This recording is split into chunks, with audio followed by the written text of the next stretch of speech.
الحمدللہ کفا وسلام علی عبادہ الذین اصطفی اما بعد۔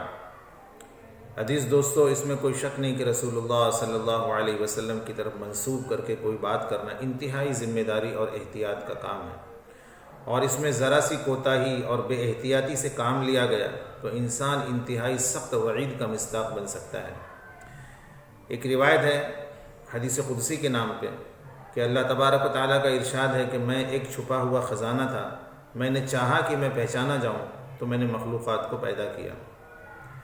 یہ روایت علامہ آلوسی رحمۃ اللہ علیہ اپنی تفسیر روح المعانی میں وما خلقت الجن والانس الا لیعبدون اس آیت کے تحت وہ ذکر کرتے ہیں، اور اس روایت کو حافظ ابن تیمیہ، امام زرکشی اور امام ابن حجر عسقلانی رحمۃ اللہ علیہ کے حوالے سے اس کو موضوع اور من گھڑت قرار دیتے ہیں۔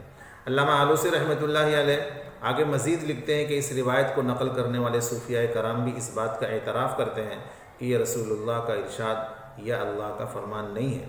جب اب ہم کو اس بات کا علم ہو گیا تبھی اللہ اور اس کے رسول کی طرف منسوب کر کے اس کا بیان کرنا یہ گناہ کبیرہ ہے۔ وما علینا الا البلاغ۔